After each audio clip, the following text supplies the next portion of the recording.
Hujambo na karibu Matukio Daima Habari, na miongoni mwa habari tulizonazo siku ya leo ni pamoja na umoja wa wauza simu, mafundi simu na kompyuta wazinduliwa Iringa. Mwaka huu 2026 kwa kuitwa umoja wa mafundi simu, umoja wa wauza simu, mafundi simu, wa masiki kwa kifupi, mmeeleza kuwepo wa changamoto mbalimbali. Polisi Tabora wafanya operation ya kushtukiza ukaguzi wa vyombo vya moto barabarani. Hapaki hapa mbele hapa. Tunataka leseni halisi, hatutaki au ilishaisha. Ilikuwa imeshaisha hapa. Unaona? Wewe utazunguka naye peleka kituoni mpaka patikane dereva ambaye ana leseni halali. Wawekezaji madini washauriwa kujenga mabweni ya wanafunzi wa kike mashuleni. Na watajaa noti, na mimi natamani watajirike, lakini tuwalinde watoto hawa kwa kizazi cha kesho. Tuwajengee mabweni sekondari ile tuweke, na mimi mbunge wenu kwa sababu ni mchimbaji nitawaunga mkono. Habari za wakati huu, mtazamaji wa Matukio Daima, karibu katika Matukio Daima Habari.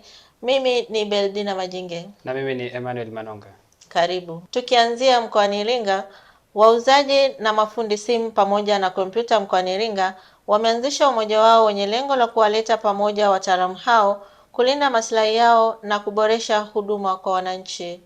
Akizungumza na Matukio Daima, mwenyekiti wa umoja huo Daudi Sebastian amesema kuanzishwa kwa umoja huo kutasaidia wanachama kushirikiana wakati wa matatizo, kutetea haki zao na kuimarisha mahusiano kati ya mafundi, wauzaji na wateja.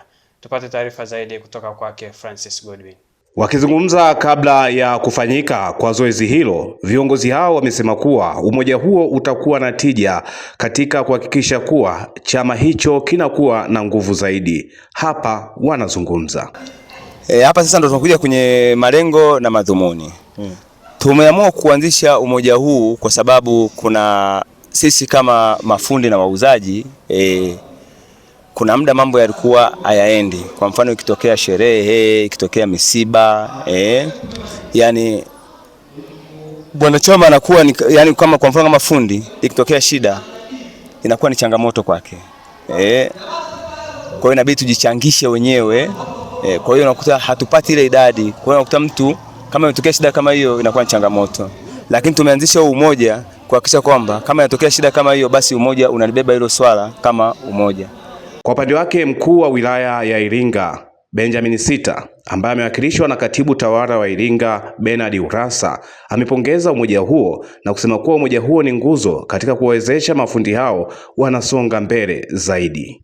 Ndugu washiriki, kupitia mkutano huu ni matarajio yetu katika ofisi ya mkuu wa wilaya pamoja na serikali yetu kwamba tutajadili mambo mbalimbali ambayo tunaona kama kikundi tunaweza kuyajadili na kuweza kufanya kwa ajili ya kufanya maboresho. Ni matumaini yetu kwamba kila ambalo mtakwenda kujadiliana nalo hapa linakwenda kuzaa jambo ambalo litaboresha kikundi hichi na kuwa mfano katika jamii yetu hii ya Iringa na taifa kwa ujumla. Sifa ya fundi ni kuwa fundi ambaye unaweza kufanya kazi zako kwa weledi, kwa wakati na kuwa mwaminifu. Hivyo kama ofisi ya mkuu wa wilaya tunawasihi mtumie sifa hizo nzuri kuitangaza kwanza Iringa yetu na nchi yetu kwa ujumla. Ni matarajio yetu kwamba tunapojitahidi kufanya kazi zetu bila kujihusisha na matendo ambayo yanakwenda kinyume na uvunjaji wa sheria ya nchi yetu, basi kazi zetu zitazidi kuthaminiwa na tutakuwa mafundi ambao watakwenda katika viwango vingine zaidi. Tumeelewa na ndugu zangu washiriki. Hivyo ni vyema kutojihusisha katika vitendo vyovyote vya rushwa, vitendo vinavyokiuka sheria, kanuni na taratibu za nchi, na vile tuzingatie kwamba nchi yetu ni nchi ya amani, na amani yetu tunatakiwa tuitunze na kuipenda daima. Hata hivyo, katika kikao hichi jeshi la polisi limewakilishwa na mkuu wa polisi wilaya OCD Mkama, ambaye amekuwa na haya. Kutojihusisha na kupokea vitu vya wizi. Msijihusishe kupokea na vitu vya wizi, kwa sababu wanafanya biashara ya simu. Unakuja na kijana ana Samsung S26 Ultra na kwambia mimi nauza shilingi 500,000, lakini ukiangalia bei ya hiyo simu almost kabia milioni 2 na point. Lakini unaipokea hiyo simu ndio unaenda kuiuza. Sasa hilo ni kosa la jinai, na ukikutwa utachukuliwa hatua stahiki za kisheria.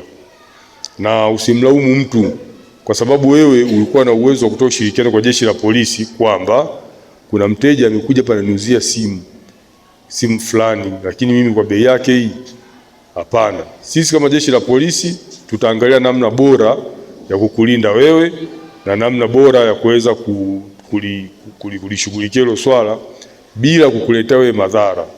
Kwa hiyo ni vema mkawa mnatoa taarifa kwa wakati sahihi pindi unapoona kabisa na unaposhuku hiki kitu ni cha wizi, kwa sababu akikuuzia ukapokea, sisi mwisho wa siku tukija kukuta nacho tutaamini kabisa wewe ndio mhusika kununua kitu cha wizi au wewe ndio uliofanya hilo tukio. EWURA wametoa wito kwa mafundi simu kuhakikisha kuwa wanatumia umoja huo kama chachu. Mwingine ana chumba kimoja na soketi hii moja ndani ya chumba. Kuna friji, kuna jiko, kuna TV, kuna decoder, kuna tuner, hata na radio na pasi pia. Hivyo vyombo vyote katika hiyo extension cable, ukishika cable ile unasikia inapata moto. Njia nyepesi ya kugundua au kuepuka chochote kinachopata joto, kinachopata moto, jiko au pasi, kinapashwa kiwe na soketi yake. Tena umeme usiuchukulie kwenye extension, chomeka moja kwa moja kwenye soketi ukutani. Mimi ni Francis Godwin. Asante sana Francis kwa taarifa hiyo kutoka mkoani Iringa.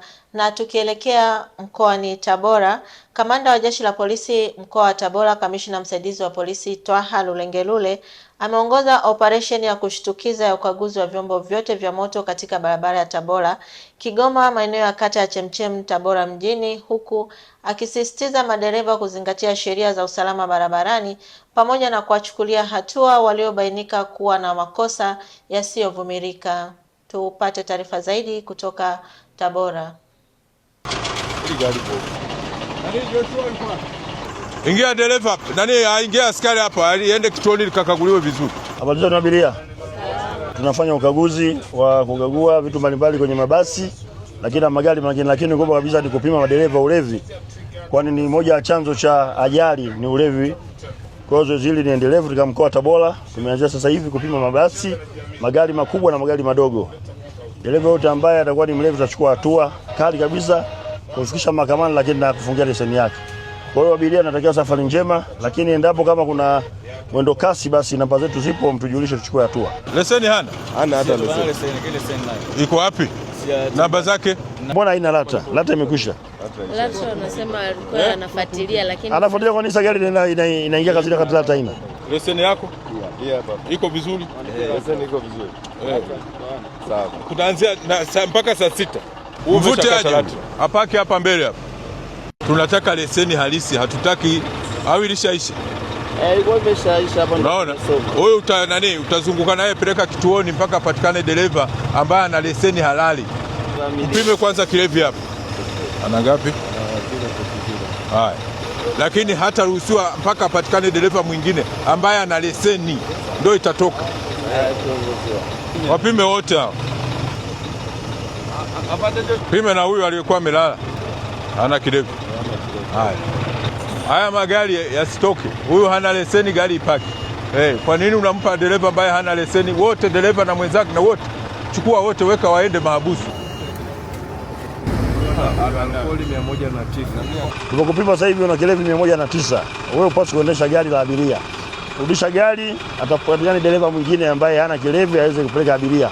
Wewe utachukua hatua kupeleka kituo cha polisi kwa taratibu zaidi. Huyo alikuwa anaendesha gari hana leseni. Huyo alikuwa amelala. Na kuuliza kwa nini umempa fundi badala ya wewe dereva? Huyu ulikuwa unafanya kazi gani? Mimi nilikuwa pembeni. Kwa nini ukae pembeni na wewe ndio kazi yako kuendesha gari? Wewe si ndio dereva? Mimi ndio dereva. Umempima huyu? Leseni yake? Unasikia mkuu? Labda nieleze. Chukua dereva huyu, gari iko wapi? Haya, DTO, chukua peleka mahabusu. Asante sana kwa taarifa hiyo kutoka mkoani Tabora, na sasa tunaelekea mkoani Geita ambapo mbunge wa jimbo la Chato Kusini Pascal Lutandula amemwomba waziri wa madini Anthony Mavunde kushirikiana na wawekezaji wa sekta ya madini kufanikisha ujenzi wa mabweni katika shule ya sekondari Makurugusi na Buziba ili kupunguza changamoto zinazowakabili wanafunzi wa kike, hususan kusitisha masomo kutokana na umbali kutoka nyumbani hadi shuleni. Lutandula ametoa ombi hilo wakati wa ziara ya waziri Mavunde katika jimbo la Chato Kusini mkoani Geita, ambapo alifika kukagua shughuli za uchimbaji wa madini pamoja na kujionea maendeleo ya mradi mbalimbali ya maendeleo inayotekelezwa katika eneo hilo, ambayo kabla Yesu hajarudi tunaweza tukaachiwa mashimo, wananchi wangu hao wakabaki kuyaangalia. Ombi langu kwa serikali, ombi langu ni waombe wawekezaji wote mnaowekeza Msasa, mnaowekeza Makurugusi, muweke kipaumbele kwenye kuzalisha elimu. Tuna shule ya sekondari hapa haina mabweni, mheshimiwa waziri. Na tabia ya wachimbaji, unajua mchimbaji akishapata hela yake aangalie umri wa binti, yeye kuanzia miaka 15 ni halali. Sasa hiyo ni mbaya. Mabinti wengi kwenye utafiti unaonyesha kwenye mabinti wanaoanza shule wa mabinti 10, 3, 2 mpaka 3 hawamalizi shule ya sekondari. Ni waombe wawekezaji, tujengeeni mabweni ili hawa watoto mnaochimba madini kwenye ardhi waliopewa na Mungu wanufaike, wamalize elimu yao salama, na wao waje wachimbe wawe matajiri kama nyie.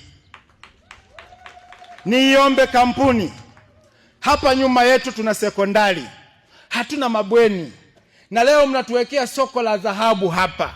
Vijana watajaa noti, na mimi natamani watajirike, lakini tuwalinde watoto hawa kwa kizazi cha kesho. Tuwajengee mabweni sekondari ile tuweke, na mimi mbunge wenu kwa sababu ni mchimbaji nitawaunga mkono. Natamani kabla sijaondoka hapa mniambie mtafanya nini kwa ajili ya bweni hapo. Kamilisha jengo lile. Hii sasa Msasa utakuwa umetuachia alama, na sisi tutaendelea kukuombea kila uendako, na nina imani wewe ni rafiki yangu, hutakataa.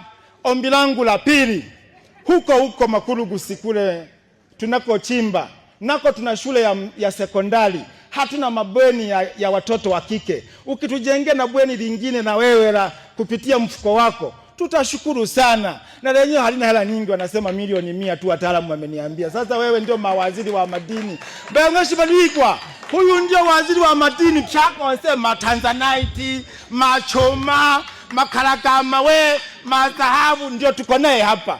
Sasa na imani tu kwamba sasa atatusikia sisi watu wa Msasa, kwa sababu yeye ni mjukuu wetu, atatujengea kabweni pale kwa watoto wa shule Msasa pale, maisha yaende kuwa mazuri. Akijibu ombi hilo, waziri wa madini Anthony Mavunde amesema serikali itaendelea kuhimiza ushirikiano wa sekta binafsi katika kuchangia maendeleo ya jamii kupitia wajibikaji wa kampuni na wawekezaji wa madini.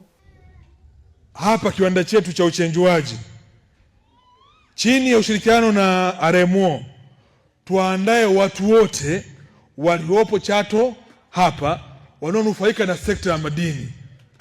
Tukimaliza hapa kuzindua, mheshimiwa mkuu wa mkoa, tukafanya harambee. Mimi mpaka naondoka hapa siku hiyo fedha ya mabweni mtakuwa mmeipata. Msipotoa siku hiyo, Lutandula na wenzako mnafahamu sehemu ambayo nitawabania. Sefu yuko wapi? Kumbe Sefu yuko hapa tena. Sasa kamati yangu itaongozwa na Lutandula, Sefu pamoja na Jesemo Katoro. Yuko wapi? Kwani hapa ni kwao? Na Buyamba hapa ni kwao? Sasa kumbe Buyamba. Kwa hiyo Jesemo Katoro,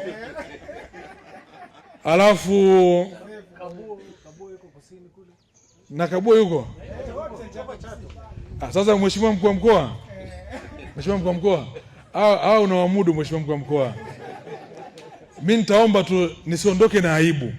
Siku nitakayokuja kuzindua hapa, niwaachie wana Chato Kusini Makurugusi hapa, niwaachie bweni lenu, ndio itakuwa heshima.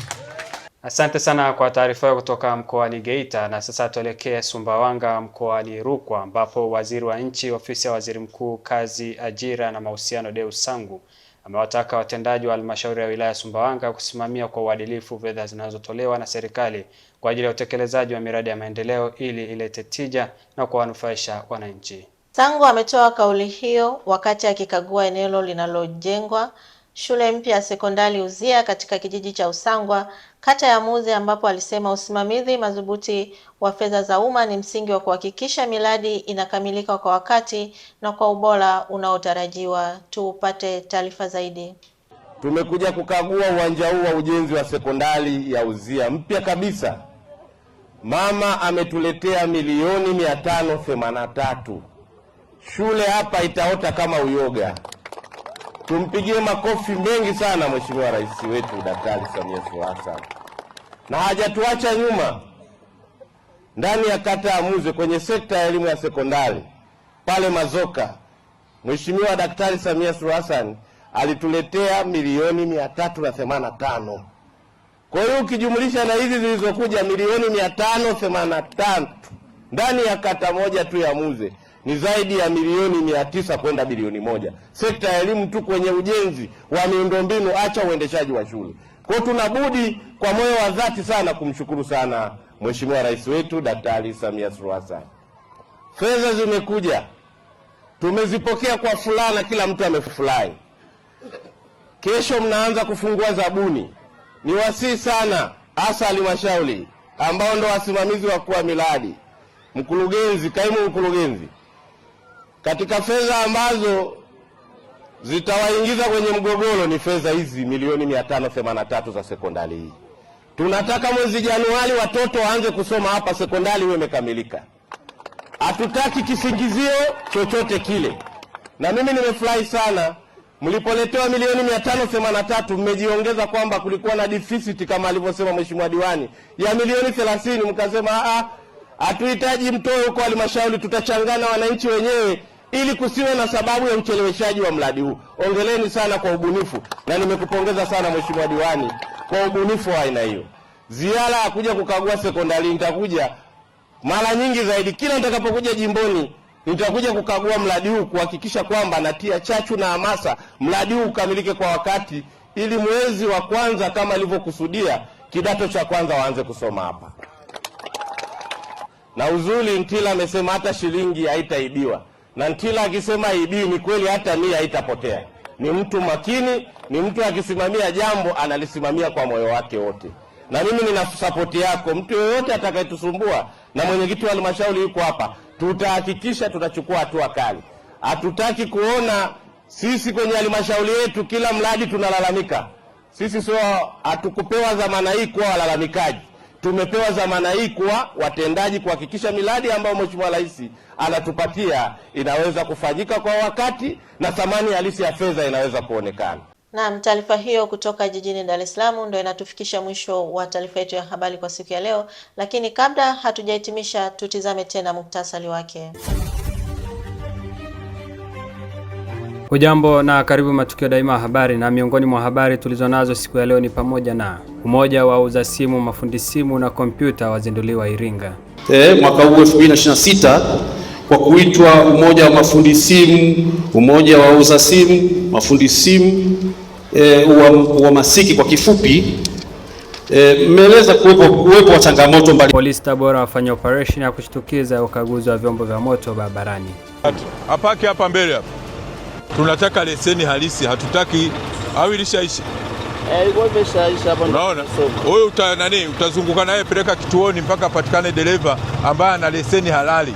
Wawekezaji madini washauriwa kujenga mabweni ya wanafunzi wa kike mashuleni. Na watajaa noti, na mimi natamani watajirike, lakini tuwalinde watoto hawa kwa kizazi cha kesho. Tuwajengee mabweni sekondari ile tuweke, na mimi mbunge wenu kwa sababu ni mchimbaji nitawaunga mkono. Asante sana mtazamaji kwa kuwa pamoja nasi kuanzia mwanzo wa taarifa yetu ya habari mpaka sasa tamati. Usiache kutufuatilia katika mitandao yetu ya kijamii kwa jina moja la Matukio Daima. Ulikuwa na mimi Emmanuel Manonga na mwenzangu Berdina Majinge. Uwe na wakati mwema. Karibu Iringa, karibu LM Lodge. Hapa ndipo penyewe. Vyumba vyetu ni kiwango cha gharama nafuu zaidi. LM Lodge hapa ni free wifi, kifungua kinywa zaidi ya nyumbani, maji ya moto wakati wote, parking ya uhakika na ulinzi kama jeshini. LM Lodge tunapatikana Kichangani, Iringa mjini. Tupigie simu namba 0745820310 ama 0678886657. LM Lodge, hapa ni comfort zone. Rafiki yangu Jeni, mambo? Afu siku hizi nakuona huna furaha kabisa toka umemaliza hicho kidato cha 4. Shida ni nini rafiki yangu? Shogangu Halima, mwenzangu una kazi, mimi nahangaika siku zote, sina hata ajira shogangu. Yaani hata genge lenyewe tu sina. Na una smartphone kabisa unaenjoy, afu unasema kazi huna kweli? Shogangu, nifanyeje mie? Kuna watu wanaitwa Isadukilo Entrepreneur. Kwani hujawasikia hao? He? Isadukilo? Ni sahihi kabisa. Kampuni ya Isadukilo Entrepreneur inayojishughulisha na uwakala mkuu wa lipa kwa M-Pesa imekufikia. Nafasi zinazohitajika ni wakala wa mauzo na keshia. Sifa za kijana anayehitajika awe amehitimu kidato cha 4 ama zaidi, awe na miaka kuanzia 18 na kuendelea, awe na simu janja, smartphone na awe Mtanzania mwaminifu, awe na namba ya NIDA ama kitambulisho cha NIDA. Kumbuka, ajira hii ni kwa kijana yeyote ndani ya mikoa yote ya Tanzania. Tuma maombi yako kupitia barua pepe ya isadukilo@gmail.com ama WhatsApp au kupiga simu namba 0757922555 au 0795742927. Pia waweza kufika ofisini kwetu, tupo jengo la Embala Sasa mjini Iringa, mkabala na hazina ndogo. Halima rafiki yangu, hakika Isadukilo amerejesha furaha yangu. Habari ndo hiyo ndugu yangu. Habari ni Isadukilo Entrepreneur, ajira nje, fursa kiganjani mwako. Nikwambie kitu mtazamaji wa Matukio Daima. Clock Tower Kefu ni moja tu. Tofauti ya Clock Tower Kefu na sehemu nyingine ni moja. Kwanza Clock Tower Kefu wahudumu wake ni wacheshi, lakini huduma zao ni bora kuliko, lakini kubwa zaidi kwamba vitu vyao vyote vinavyouzwa Clock Tower Kefu ni bei nafuu kuliko. Usiulize wapi kefu nzuri, uliza tu Clock Tower Kefu. Clock Tower Cave. Tupo jirani na mnara wa saa katikati ya mji wa Iringa. Tupo wazi kuanzia Jumatatu hadi Jumapili. Tupigie simu namba 0677220022 au 0657366667. Clock Tower Cave Iringa, ladha inayounganisha wapenzi. Ndio, Clock Tower Cave, home of delicious meals.